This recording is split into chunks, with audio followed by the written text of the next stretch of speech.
I'm Pat Morgan, and we are on the Morgan Ranch. We're a family-owned and operated business that prides ourselves of having beef that we go from conception to consumption and build it that way. The Morgan Ranch has been part of the Loup County community since the early 1930s.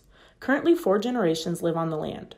The Morgan family has a multifaceted operation with purebred Hereford and Wagyu cattle, as well as a commercial herd and a backgrounding lot. So we had a rather large storm this year.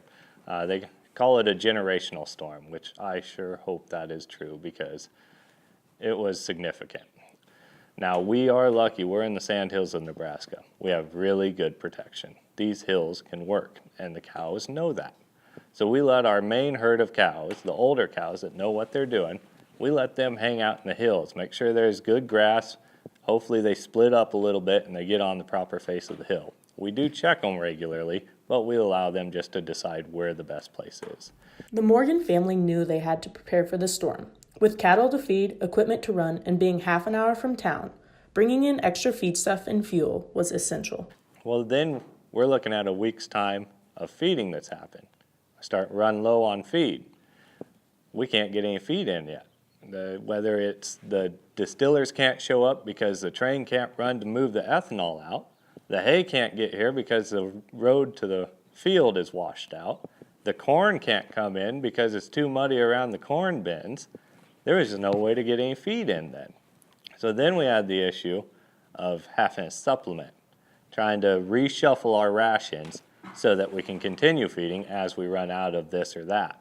The fencing needs to be repaired. We've got patched back together, but it's going to take time to pull the old fence out of whatever sandbank it's stuck in because we don't need any cattle getting tangled up in the wire.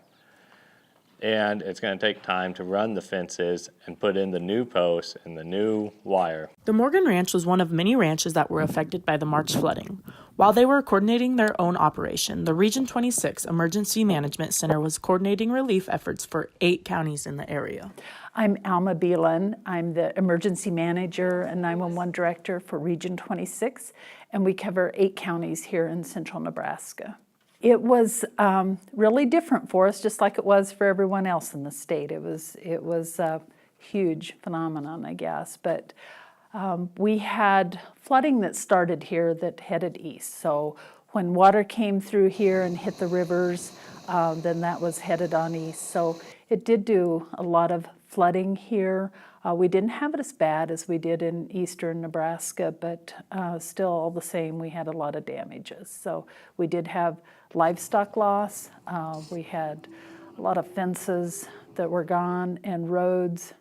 And then also in our region with the counties that we have here, we have railroads. So we had some railroad loss in which that dealt with the ethanol plants. They had to shut down the ethanol plants. They couldn't get products in or out. It did get a little wild here. Of course, we had all the calls coming in for the emergency management side, and so we were busy with that, taking calls with damages. And then on the dispatch side, in the 911 calls that they were getting, it was constant calls on roads out, cars that were hitting the water, going off in ditches. So there was a lot of rescue work that was going on too. So, and it wasn't just one day. It went on for several days that we had. It was very busy in the dispatch center. So we had one area, and it was one of our main highways. It was Highway 2, and it was the southern side of our region. But it's being one of the main highways that we had water over the road, and it was coming at night that no one could see the water, and then it was a point of running out of barricades, running out of manpower to block the road. We couldn't get the road closed, and we had enough traffic coming through there, and that's where we had some of our main problems that was pretty scary for some that was going off into water and calling for help. So we were just so fortunate that we didn't lose any lives here.